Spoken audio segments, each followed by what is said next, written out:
초대해 주시고 환영해 주신 절제 회원분께 다시 한번 감사드리고요. 또 하나님께 감사드립니다. 다시 한번 그리스도 예수 안에서 제가 저를 간단히 소개하겠습니다. 저는 이곳에 20년 정도 살았고요. 20년 좀 넘게 살았네요.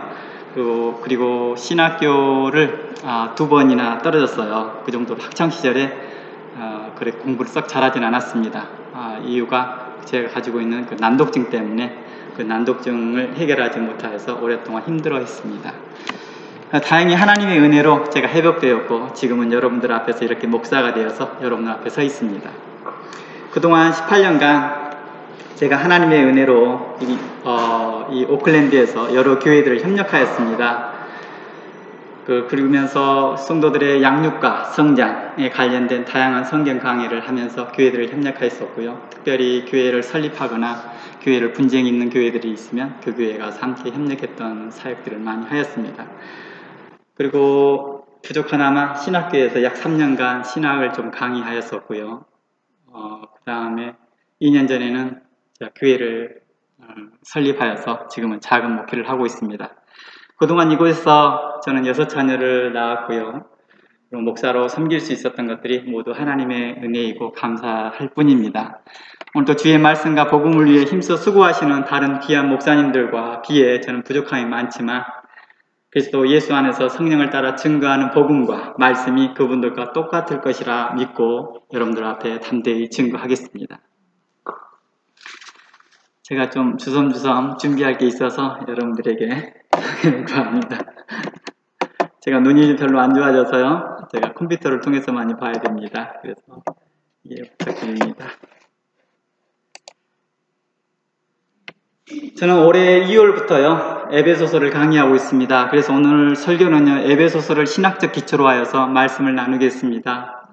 에베소 2장에서는 이렇게 증가합니다. 우리가 전에는 이 세상 풍속을 좇고 공중의 권세 잡은 자를 따라다녔으며 우리의 육체의 욕심을 따라 지내며 육체와 마음이 원하는 것을 하여 다른 이들과 같이 본질상 진노의 자녀였더니 긍휼에 풍성하신 하나님이 우리를 사랑하신 그 큰 사랑을 인하여 허물과 죄로 죽은 우리를 그리스도와 함께 살리셨고 하나님의 크신 사랑과 자비하심과 은혜로 구원을 얻은 수혜자들이다 라고 성경은 기록하고 있습니다.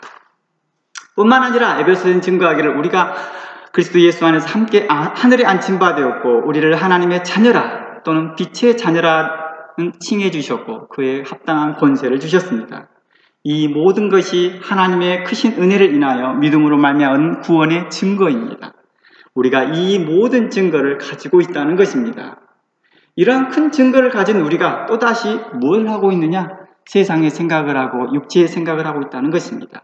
성령을 거스리고 육체를 따라 행하기보다 우리의 육신의 마음과 마음의 욕심을 따라 행하고 있더라는 것입니다. 그리하여서 성령이 이로 인하여 근심하다, 이로 인하여 성령이 근심하고 있다라고 말합니다. 그러므로 우리는 서로 하나님 앞에서 모든 악독과 행방하는 것과 악의와 애식과 거짓을 버리고 인자하게 행하며 불쌍히 여기며 서로 용서하기를 하나님이 그리스도 안에서 우리를 용서함과 같이 서로 불쌍히 여기고 용서하기를 원합니다. 예수 그리스도께서 우리를 위해 자신을 버리사 향기로운 제물과 또 생축으로 하나님께 드리셨던 것처럼 우리가 그리스도를 본받아 서로 사랑 가운데 행하기를 원합니다.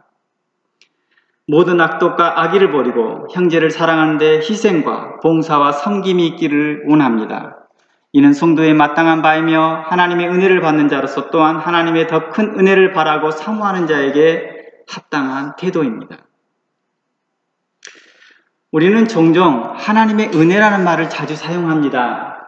저는 성경을 세미나를 강의를 오랫동안 해왔기 때문에 전달하는 스타일이 좀 설교보다는 좀 성경 공부 스타일이 좀 있습니다. 그 양해 부탁드립니다.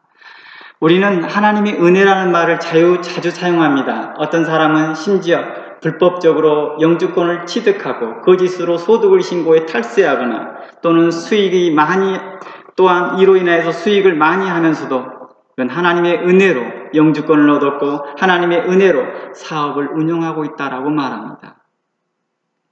어떤 회사는 회사 직원에게 선교 목적으로 일방적으로 임금 월급에서 얼마를 임의적으로 취해서 하나님의 은혜로 회사가 운영된다라고 말합니다. 어떤 사람은요, 비위생적인 식품 가게를 운영하며 그 수익을 가지고 선교하고 헌금도 하면서 사람들에게 하나님의 은혜라고 말합니다.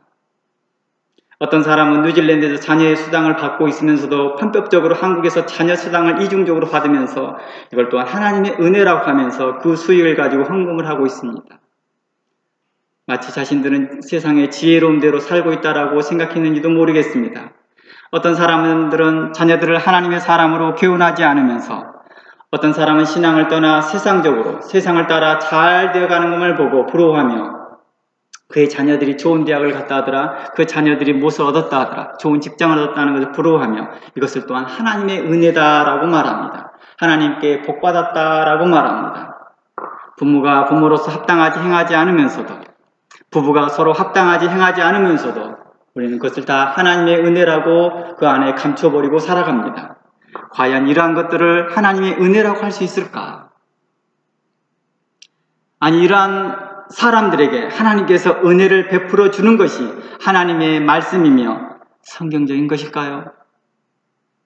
이것을 하나님의 은혜라고 말하는 자는 어리석은 자요, 흑암으로 광명을 삼는 자들과 같습니다.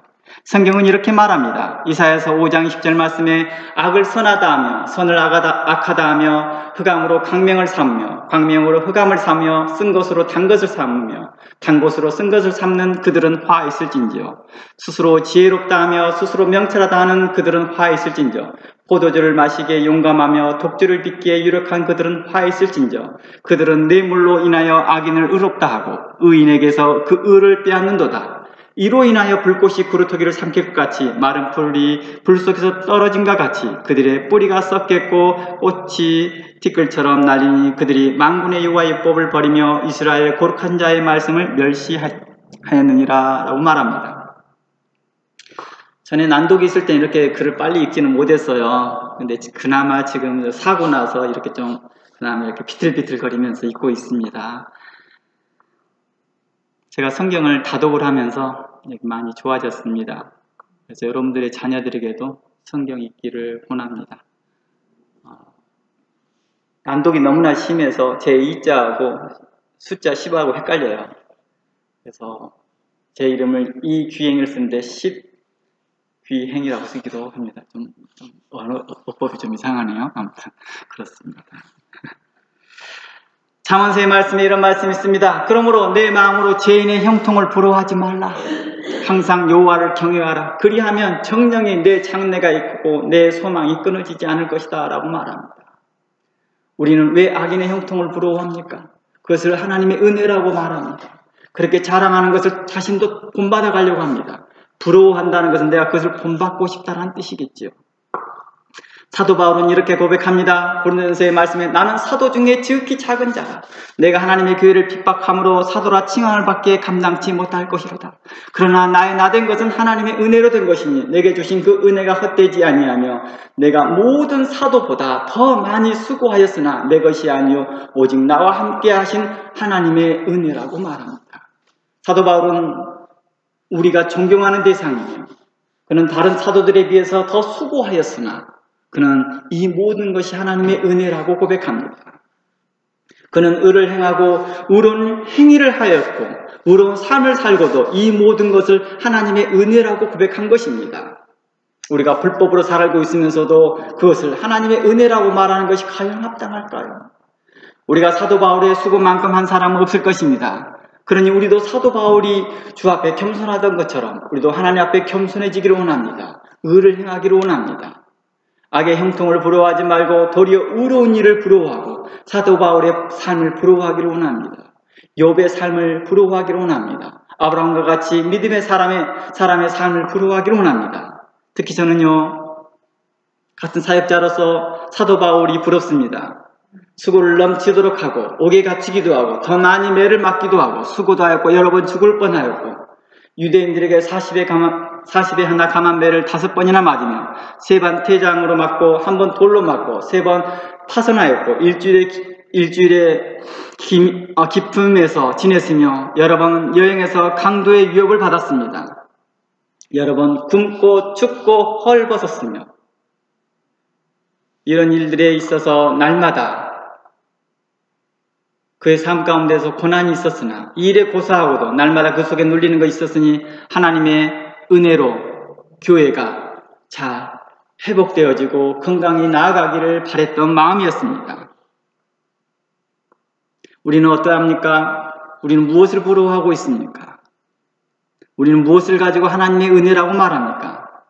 여러분들은 하나님의 은혜를 바라는 여러분들은 어떠한 삶을 살아가고 있습니까? 성경에서 은혜라는 단어가 제일 처음 나온 곳이 어디냐고요? 창세기 6장 8절입니다. 바로 노아에게 하셨던 말씀입니다. 창세기 6장 7절 말씀에 이렇게 말합니다. 가라사대 나의 창조한 사람을 내가 지면에서 쓸어버리되 사람으로부터 육축과 기는 것과 공중의 새까지 그러하리니 이는 내가 그것을 지었음을 한탄함이니라. 8절 그러나 노아는 여호와께 은혜를 입었더라. 하나님의 은혜를 받았던 것에 첫 번째 나왔던 그 말씀이 바로 창세기 6장 8절 말씀에 노아는 여호와께 은혜를 입었더라는 말씀입니다. 왜 하나님은 사람들을 향해 한탄하였을까요? 바로 죄악 때문이었습니다. 그 죄악이 세상에 충만했기 때문입니다. 성령이 충만하고 은혜가 충만해야 할 곳에 죄악이 충만했기 때문입니다. 그래서 하나님은 세상을 심판하기로 작정하였습니다. 하나님은 그들에게 은혜를 베풀지 않으셨습니다. 그러나 오직 노아와 그의 식구들은 하나님의 은혜를 받아 죽음의 심판에서 구원을 받았습니다. 이는 전적인 하나님의 은혜입니다. 이 사실은 모든 성도들이 공동으로 고백하는 바입니다. 이러한 전적인 하나님의 은혜를 왜 다른 사람들은 받지 못했을까요? 왜 노아의 시대에 오직 노아와 그의 식구들만이 오직 하나님의 그 전적인 은혜를 받았을까요? 우리가 많은 사람들이 하나님의 은혜를 오해하고 있다는 것입니다. 어떤 사람들은 하나님의 은혜를 한편으로 잘못 이해하는 자들이 있습니다. 하나님의 은혜가 우리의 죄악을 묻지도 따지지도 않고 주시는 것으로만 이해하고 있다는 것입니다. 그러나 성경은 이렇게 증거하고 있습니다. 9절 말씀에 노아의 사적은 이러하니라. 노아는 당대 의인이요 당세 완전한 자라. 그가 하나님과 동행했다라고 말합니다. 이 말씀이 여러분들에게 큰 감동과 깨달음이 되어지기를 바랍니다. 하나님께서 어떤 사람들에게 은혜를 베푸신다고요? 초대교회 때 고넬료와 그의 가정이 성령이 충만했던 것을 여러분들은 기억할 것입니다. 그 이유가 무엇이었을까요? 전혀 하나님을 알지 못하고 있었는데 갑자기 베드로를 만나 은혜 충만, 성령 충만을 받은 걸까요? 성경을 보면 그는 베드로를 만나기 전에 이미 이방인으로서 유대교를 믿고 하나님을 경외하고 주의 말씀대로 따르고 경건하고 선을 행하며 구제하며 항상 기도했던 사람이었습니다. 사도행전 10장 말씀에 이렇게 말합니다. 가이사랴에 고넬료라는 사람이 있으니 그는 군대의 백부장이라. 그가 경건하여 온 집으로 더불어 하나님을 경외하며 백성을 많이 구제하고 하나님께 항상 기도하더니 하루는 제9시쯤 되어 환상 중에 밝히 보매 하나님의 사자가 들어와 가로되 고넬료와 하니 고넬료가 주목하여 보고 두려워 가로되 주여 무슨 일입니까? 천사가 가로되 내 기도와 구제가 하나님 앞에 상달하여 기억하신 바 되었다. 내가 지금 사람들을 요바에 보내어 베드로라는 사람을 청하라고 말합니다. 고넬료가 어떻게 성령이 충만이 되었을까요? 어떻게 해서 그가 하나님의 은혜를 받았을까요? 의롭지 못한 삶을 살고 경건하지 못한 삶을 살았는데도 불구하고도 그냥 덮어주신 그 하나님의 은혜로 살았을까요? 노아와 고넬료는 분명 꼭 하나님의 은혜를 받는 자입니다. 그러나 이 말은 아무런 이유 없이 믿고 주여 주여 하면 받는 그런 은혜가 아니었습니다. 성경은 꾸준히 하나님께 은혜를 구하고 그 은혜를 받았던 사람들은 하나님의 마음에 기쁨이 되었고 합당한 삶을 살았던 사람들에게 대하여서 하나님의 은혜가 있다라고 말하고 있습니다. 오늘 이 말씀이 여러분들에게 큰 감동이 되어지고 여러분들의 큰 가르침이 되어졌기를 믿습니다. 오늘 여기에 모인 모든 분들은 하나님의 은혜를 받는 자들이며 또한 하나님의 은혜를 받기를 바라는 여러분들이 되기를 원합니다. 성령의 충만이 산에 가서 나무뿌리 뽑힐 정도로 기도해야만 되는 것이 아니라 인격적인 성령께서 어떤 사람들에게 은혜를 주시는지 여러분들이 자세히 살펴보시기를 바랍니다. 성령 충만하면서 어떤 사람들은 산에 가서 삼각산에 올라가서 나무뿌리 하나 소나무뿌리 하나 뽑아야지만이 된다라고 말합니다.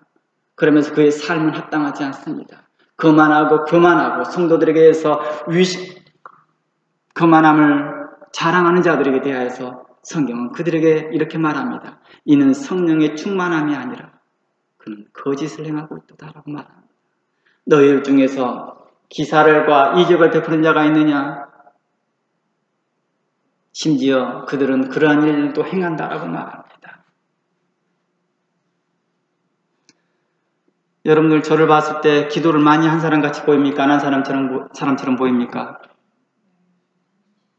그래요? 네. 한동안 많이 했습니다. 금식을 밥 먹듯이 하였고 초저녁에 무릎 꿇어서 새벽까지 무릎 꿇어서 기도하는 때가 많았습니다. 금식을 너무 자주 하다 보니까 어느 때는 10kg가 왔다 갔다 하고 사경을 헤맬 때가 많았죠. 왜 그랬을까요? 부족하니까요. 그 와중에 교통사고를 2번 나서 아직도 흔들흔들거리고 있네요.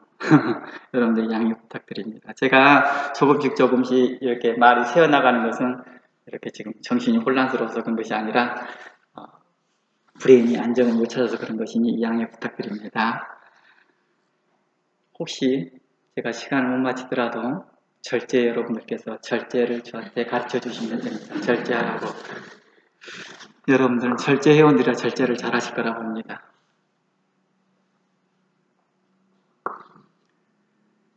그러므로 오늘 말씀을 통해 성도로서 어떠한 삶을 살아야 할지, 어떤 것이 하나님을 기쁘게 하며 하나님을 은혜를 사모하는지를 그의 삶과 태도를 살펴보고자 합니다. 그리고 오늘 말씀을 듣고 추가로 더 알기 원하신 분들은요, 제가 에베소서를 지금 현재 2월부터 강의를 해왔는데요. 그 중에서 5장에서 성령의 충만을 받으라는 주제로 6번을 강의해 놓은 게 있습니다. 지금도 강의돼 가고 있지만요, 나중에 유튜브에서 찾아보시기를 바랍니다. 오늘 본문에서 술 취하지 말라 이는 방탕한 것이니 오직 성령의 충만을 받으라고 말합니다. 성령의 충만을 받는 것은 하나님의 은혜를 받는 것과 같은 것입니다. 에베소서에서 성령의 충만을 받으라는 것은 주의 이름을 부르는 자들에게 무조건 줄 테니 받으라는 강조점이 있는 것이 아니라 하나님의 선물인 성령의 역사하심을 간절히 사모하고 바라고 힘쓰고 절제하라는 의미입니다. 여러분들도 혹시 로이드 존슨 목사님을 아실지 모르겠지만 로이드 존슨 목사님이 나름 꽤 유명하신 목사님이십니다. 그 목사님을 비롯하여서 많은 주석가들은 이 본문에서 성령의 충만을 받으라는 것은 성령을 사모하고 노력하라는 뜻으로 해석하고 있습니다. 즉 우리가 하나님의 성령을 사모하는 자들은 술에 취하거나 임박했던 삶을 청산하고 또는 절제하고 하나님의 은혜를 사모하라는 뜻입니다. 앞에 선제되어진 것들이 있지요. 뭔가를 청산하고 사모하라라는 뜻이었습니다. 오늘 에베소 본문에서 사도 바울이 이곳에서 술 취하지 말라고 한 것은 당시 에베소를 비롯한 아시아 많은 교회들이 술에 인하여서 방탕한 생활을 하고 있었기 때문입니다. 당시 술 취하는 일은 초대교회의 심각한 문제 중에 하나였습니다. 그래서 집사나 감독을 세울 때 이 문제를 지적하기도 하였습니다. 그래서 여러분들이 성경을 보면 집사들도 이런 구원을 하지 않고 술에 임박이지 않는 자를 집사로 세워라. 감독들, 오늘날 목사나 감독들은 어떻게 해야 되느냐? 바로 술에 즐기지 아니하며 라는 사람들을 라고 말합니다. 고린도 교회 같은 경우 어땠습니까? 술을 가져와서 함께 만찬을 했습니다. 그래서 먼저 온 사람들이 먼저 술을 마시다 보니까 먼저 본들의 만들이 하는 일들에 대해서 사도 바울은 책망합니다.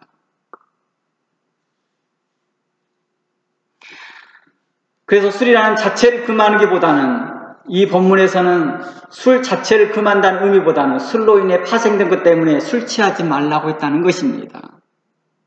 술 취함은 단순히 그 자체에만 문제가 있는 것이 아니라 그것으로 인해 생활이 무절제하게 되고 방탕하기 쉽기 때문입니다. 이것이 바로 더 큰 문제인 것이죠. 만일 술이라는 것 자체를 금했다면 사도 바울은 디모데에게 술을 권하지도 않았을 것이며 예수님은 성찬을 포도주로 하지 않았겠지요. 또 고린도 교회는 함께 식사할 때 술 자체를 가져오지 않았을 것입니다.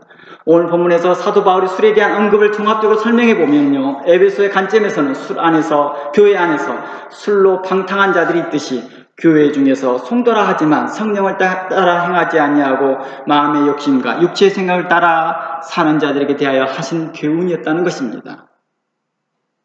에베소의 말씀은 술 취하지 말라는 것은 앞뒤 4장에서 5장을 살펴보면 성도의 합당한 생활을 하라고 말합니다. 이것을 종합적으로 이야기해 준 것이 술 취하지 말라는 것입니다. 술에 대해서 나타나는 그 특성 때문이죠. 교만해지고 거만해지고 포악해지고 악독을 품고 이런 일 때문입니다. 오늘날 교회는 성령을 따라 생각하지 아니하고 육신을 따라 생각하면서 마음의 욕심을 따라 행하면서도 사람들 앞에서 경건하다라고 자랑하고 있습니다. 우리는 다른 사람들에게 술 취하지 말라고 요청하면서도 정작 우리는 세상의 욕심과 세상의 생각과 육체의 생각에 빠져 살고 있으면서 그 육체의 생각에 술에 취하고 있다는 것입니다. 사람들에게 술 취하지 말라고 요청하면서도 정작 자신은 육신의 생각에 취해 있고 자신의 욕심에 취해 있습니다. 뿐만 아니라 거짓과 불의와 불법과 탐욕에 취해 있으며 절제치 못하고 도리어 하나님의 거룩한 것을 자신의 탐욕거리로 삼고 있더라는 것입니다. 마치 로마서에서 사도 바울이 할례당과 같은 자들에게 책망했던 말씀이 오늘날 우리의 모습의 책망일지도 모르겠습니다. 로마서의 말씀에 말합니다. 유대인의 칭하는 내가 율법을 의지하며 하나님을 자랑하며 율법의 교훈을 받아 하나님의 뜻을 알고 지극히 선한 것을 좋게 여기며 내가 율법에 있는 지식과 진리의 규모를 가진 자로서 소경의 길을 인도하는 자요 어둠에 있는 자의 빛이요 어리석은 자의 훈도요 어린아이의 선생이라고 스스로 믿고 있느냐? 그러면 다른 사람을 가르치는 데가 너희 자신들은 살펴보지 아니하고 가르치지 아니하느냐라고 책망합니다. 율법을 자랑하는 내가 율법을 범함으로 하나님을 욕되게 한다라고 말하고 있습니다. 기록된 바와 같이 하나님의 이름이 너희로 인하여 이방 중에서 모독을 받는다라고 말합니다. 교회에서 절제를 가르치면서 절제하라고 말하면서도 술을 먹지 말라고 말하면서 본인들은 다른 일에 술 취하고 있다는 것입니다. 오늘날 교회가 분쟁과 다툼과 나뉘어짐이 주변 일을 볼 때마다 우리는 어떤 일을 생각하겠습니까? 과거에는 교회 분쟁이 일어난 일들이요 정말 한번 들을까 말까 했었거든요. 그리고 그 소문들도 들으면 사람들이 다 깜짝 놀라고 두려워했어요. 그 마음에 두려움이 있었어요. 근데 지금은 어때요? 교회 분쟁과 다툼이요 너무 쉽게 들려요. 오직했으면 이 부족한 제가 분쟁과 다툼 있는 교회를 가서 협력을 다 했을까요?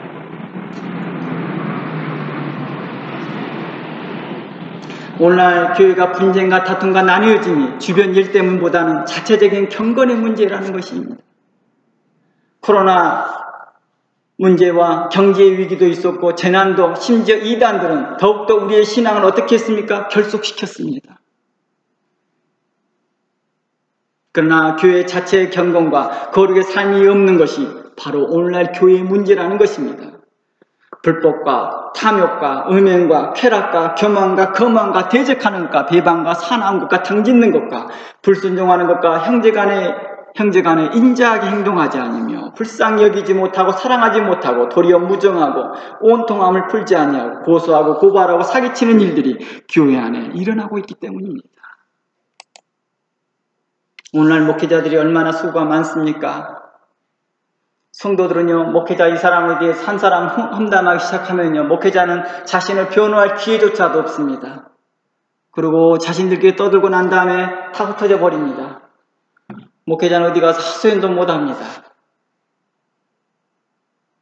우리는 이런 일들을 너무 만연하게 행하고 자연스럽게 행하고 있으면서 나는 하나님의 은혜로 산다라고 말을 하고 있습니다. 바로 이러한 교회에 대하여서 교회는 책망하지도 않습니다. 바르게도 하지 않습니다. 의롭게 가르치지도 않습니다.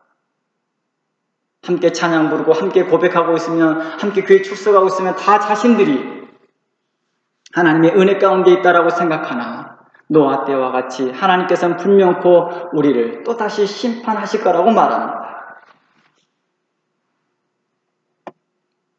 성도가 성도답게 행동하지 못하고 세상 경건의 모양이 있으나 성도답지 못한 삶을 살고 있음에도 불구하고도 우리는 잠잠히 있더라는 것입니다.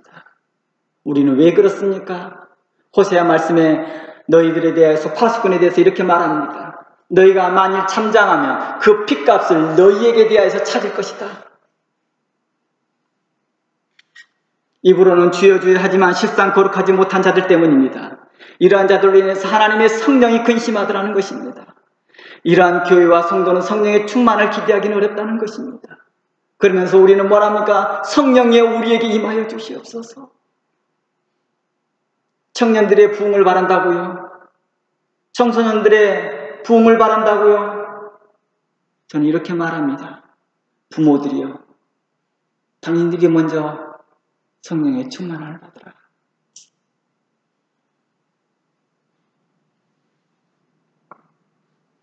자녀들에게 하나님의 거룩한 가치관을 가르치지 않으면서도 교회만 던져놓으면 애들이 다 자라나는 줄 알고 생각하고 있는 것입니다. 그러므로 너희는 마음을 다하고 성품을 다하고 힘을 다하여 주 너희 하나님을 사랑하라는 뜻을 여러분들이 마음에 새겼으면 좋겠습니다. 마지막 때가 되면 이러한 자들은 교회의 극성을 부리고 있다고 말합니다. 정말 절제가 믿지 않는 세상 사람들에게 대하여서 이 절제가 믿지 않는 세상 사람들 뿐만 아니라 오늘날 교회 안에서도 귀한 사역으로 나타나기를 바랄 뿐입니다. 마지막 때 이러한 일들이 교회 가운데 드러나기 때문입니다. 디모데 3장 말씀에 이렇게 말합니다. 이것을 알라. 말세에 고통할 때가 이르니 사람들이 자기를 사랑하며 돈을 사랑하며 자긍하며 교만하며 해방하며 부모를 거역하며 감사치 아니하며 거룩하지 아니하며 부정하며 온통한 풀지 않는다라고 말합니다. 참수하며 절제하지 못한다라고 말합니다. 경건의 모양이 있으나 경건의 능력을 부인한 자들이 있다고 말합니다. 이런 자들에게 뭐라고 말합니까? 돌아서라고 말합니다. 그러나 우리는 교회는 어떻습니까? 이러한 자들이 교회 안에 있음에도 불구하고도 그들을 뭐한다고요? 사랑이라는 그 터울 안에 그들을 바르게 하지도 아니하면서 그냥 두고 있다라는 것입니다. 왜 그럴까요? 우리 왜 이러한 삶을 살아가고 있으면서 나는 구원이요 하나님의 은총을 바라고 있고 하나님의 은혜를 바라고 있을까요? 에베소서에는 이러한 자들이 하나님 나라를 유업을 받지 못한다라고 합니다. 하나님의 은혜를 바란다면 회개하고 성령을 따라 선하고 의롭게 행하기를 원합니다. 교회가 그랬으면 좋겠습니다. 성령을 따라 절제하고 믿음으로 부르심에 합당하게 행하기를 바랍니다. 하나님께서 이렇게 우리가 그 부르심에 우리를 부르신 이가 바라는 것은 모든 겸손과 온유로 선하고 의롭게 행하기를 바라고 있다는 것입니다. 성령은 거룩한 영이기 때문에 죄와 절대 공존할 수 없습니다. 죄와 죄책감으로 가득 차 있는 그리스도인의 마음에 성령의 충만이 기대하고 있다는 것은 맞지 않는 거겠죠. 성령이 충만하면 술이 끊어진다고요? 그래서 왜 사도 바울은 술 취하지 말라는 말을 먼저 썼을까요? 술 취한 것에 대해서 먼저 청산을 하면 뭐 하게 될 것이다? 성령이 충만해 있을 것이다. 술 취함에 대해서 제가 여러 번 이야기했습니다. 디모데후서의 말씀과 같이 교회 문제라는 것입니다. 에베소의 말씀처럼 우리 육신의 생각과 우리 정욕의 생각과 우리 형제간에 우애하지 못하고 사랑하지 못하고 절제하지 못하고 교만하고 거만하고 탕을 짓고 소근소근하고 떠들고 다니면서 그러한 사람들에게 대하여서 하나님께서는 뭐하라고요? 그 문제를 청산하라. 그리고 난 후에 뭐하라? 하나님의 성령을 기대하라. 하나님의 은혜를 사모하라는 것입니다. 이런 것들은 청산 안 하고 삼각산이나 어디를 쫓아다니면서 나무뿌리 하나 뽑으면 기도하면 된다라고 하면서 기도만 하고 있으나 하나님께서는 그 기도를 들으시지 않으신다고 합니다. 사도 요한은 이렇게 말합니다. 그 아들의 피가 우리의 죄를 깨끗하게 하실 것이다 라고 말합니다. 만약 우리가 자백하면 우리 다 함께 이사야서 1장 18절 말씀을 살펴보기 바랍니다. 여호와의 말씀에 이르시되 오라 우리가 서로 변론하자. 너희가 죄가 주홍 같을지라도 눈과 같이 희어질 것이요 진홍같이 붉을지라도 양털같이 희어질 것이다. 우리가 이 이사야서 1장 18절 말씀이 우리에게 얼마나 은혜되고 크고 하나님의 거룩하시고 인자하신 말씀입니까? 우리에게 얼마나 큰 감동을 주십니까? 오라, 우리가 서로 변론하자. 너희 죄가 주홍 같을지라도 눈과 같이 희어질 것이며 진홍같이 붉을지라도 양털같이 희게 될 것이라고 말합니다. 이게 바로 하나님의 언약의 말씀입니다. 그런데 문제가 있습니다. 바로 무엇이냐?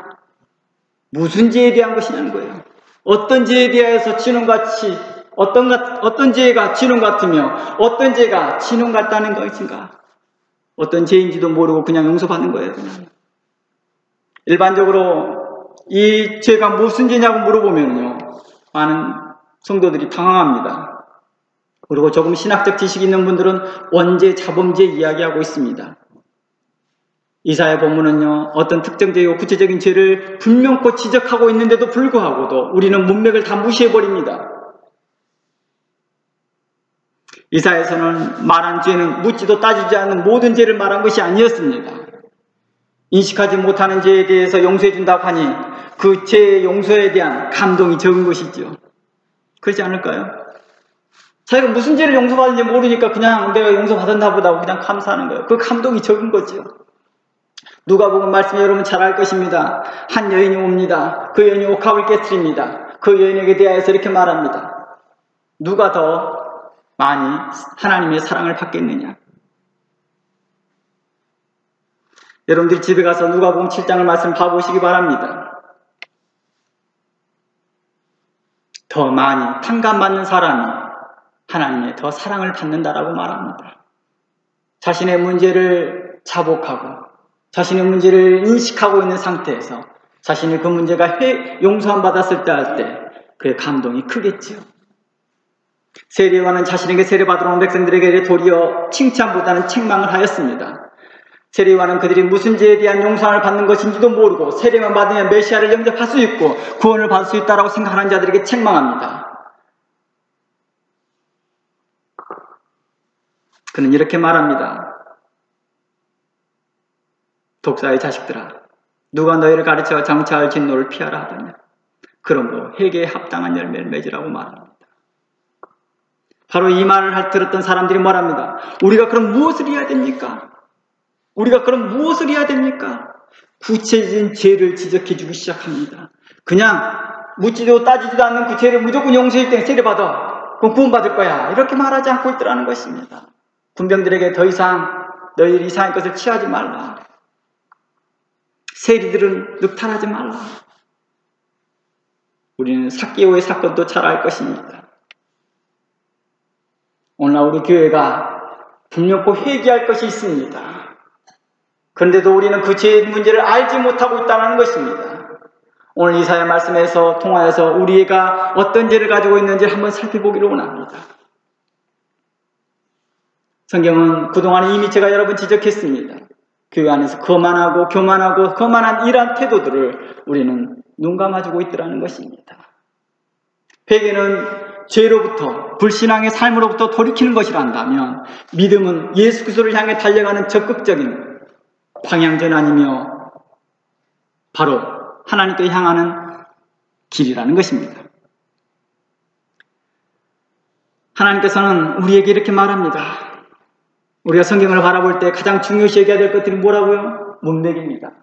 어느 단어나 어느 문장에 꿰어서 그것을 자기 생각에 꿰어 맞추지 말고 문맥에서 뭘 말하고자 하는 것을 살펴보는 것이 굉장히 중요합니다.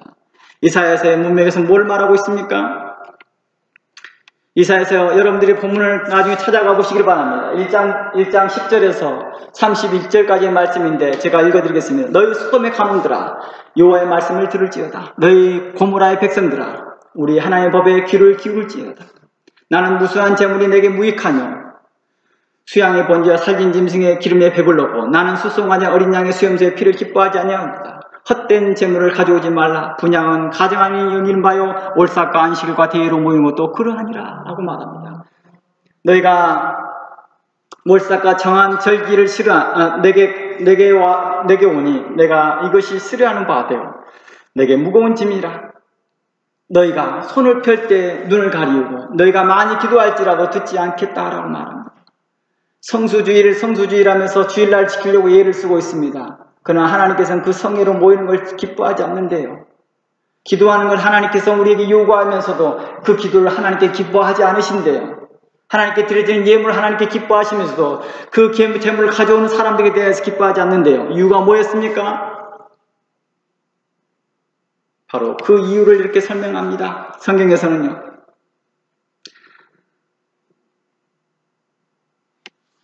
17절 말씀에 이렇게 말합니다. 선행을 배우며 공의를 구하며 학대받는 자를 도와주며 고아를 위하여 신호하여 갑을 위하여 변호하라 라고 말합니다. 당시 이사야서 안에서 나타난 일들이 뭐였습니까? 그들에게 대하여서 선행을 먼저 배우래요. 공의를 구하래요. 학대받는 자를 도와주래요. 고아를 위해 신원하래요. 갑을 위해 변호하래요. 우리는 이러한 일들을 교회가 하지 않고 있더라는 것입니다.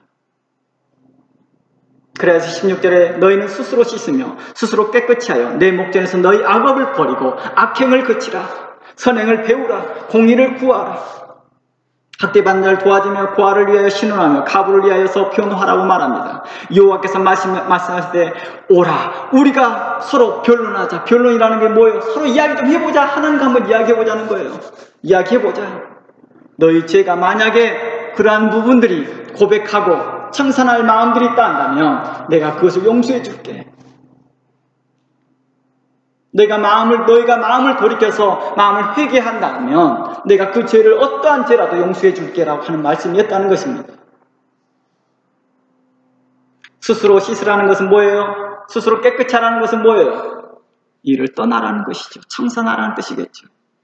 선행을 배우라는 것은 악을 그치는 것만으로 끝나는 것이 아니라 이제 어떻게 선을 행해야 될 것인지를 배우라는 것입니다. 영적 무지에서 벗어나라는 뜻입니다. 이제 마치 학생들이 배우는 것처럼 선행을 배워야 될 것입니다. 그걸 힘써 배웠다 한다면, 공의를 배웠다 한다면 이제 믿음으로 행하라고 말합니다. 하나님 앞에서 정결하고 도름이 없는 경건은 고아와 갑을 그 환난 중에 돌아보고 자기를 지켜 세속에 물들지 않는 것이라고 말합니다. 오늘날 교회 안에서 있는 일들을 바라보시기 바랍니다. 제가 많은 선교사들에게 이런 말들을 했습니다. 제가 부족하나마 목회자들 대상으로 4년간 성경을 강의한 적이 있었거든요. 그때 선교사님들이 오셨을 때 그런 말을 했어요. 선교사님, 진짜 선교는 교회 안에서 일해야 될 것입니다.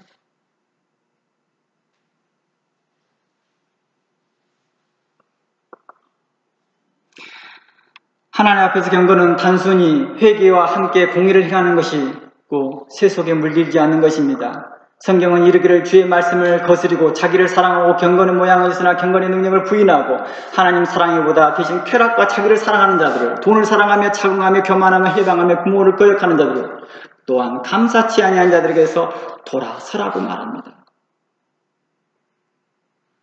우리 자식은 이래요. 우리 자식 왜 저런지 모르겠어요. 이게 문제인 거예요. 그래요. 내 자식도 그래요. 그래요. 부모를 거역하는데도요, 그냥 교회는 옳다 그냥 남겨두고 어떻게 하든지 주일학교 한번 출석시키면 끝나는 걸로 생각하고 있고, 예배당에 앉아서 예배 자리에 앉아있기만 하면 되는 걸로 생각하고 있다는 것입니다. 제가 주일학교 교사들을 교육시키면서 이랬습니다. 이제부터 여러분들 주일학교 교사 선생님들, 학부모님들이 자녀들을 데려오면 아이를 던져놓고 있으면 다시 되돌려보내십시오. 그리고 부모 옆에 앉게 하십시오. 그리고 제 시간이 되면 부모의 손에 이끌려서 자녀가 주일학교 선생님께 공손히 오도록 하게 하십시오. 주일학교는 타가서가 아닙니다. 하나님 말씀이 거룩하게 선포되는 곳이며 아이들을 바르게, 의롭게, 공유롭게 증거하는 곳입니다. 부모가 할 수 없어서 맡겨놓은 공간이 아니라는 것입니다. 마땅히 부모가 자녀에 대해서 마땅히 해야 될 것을 가르치고 선을 가르치며 의를 가르치고 난 후에 다시 교사 선생님들에게 와서 바로 배우게 하는 것입니다. 여러분들 통계 보셨나요? 아이들이 고등학교를 지나고 나면 80%의 아이들이, 그것도 교회 다니는 아이들 중에서 80%가 교회를 떠난다고 합니다. 언제까지는 다녀요? 고등학교 때까지는. 그리고 대학교에 가면 다 떠난다는 이유가 뭘까요? 우리는 그러한 삶을 부모로서 살아가고 있으면서 하나님의 은혜를 구한다고요? 자녀들이 하나님께 대해서 학생의 부흥에 가고 청년의 부흥을 바란다고요? 우리가 그렇게 하기 전에는 먼저 회개하는 마음, 하나님 앞에 겸손히 나아가기를 원합니다. 하나님 의를 행하며 공의를 행하며 우리 삶 가운데 절제가 있었으면 좋겠습니다.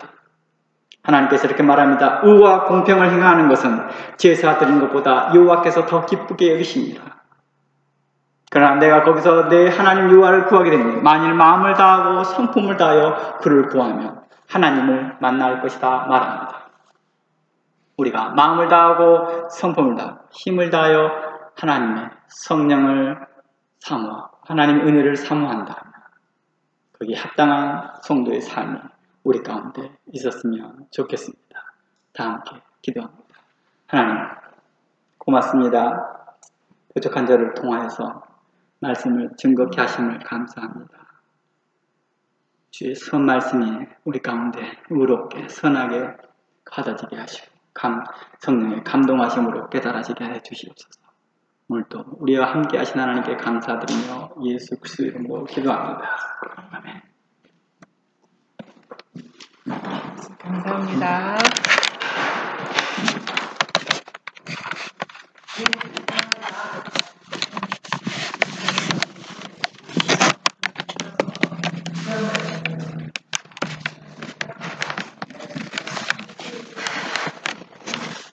이제 코로나 바이러스가 있어서 우리 알려져 있는 전 세계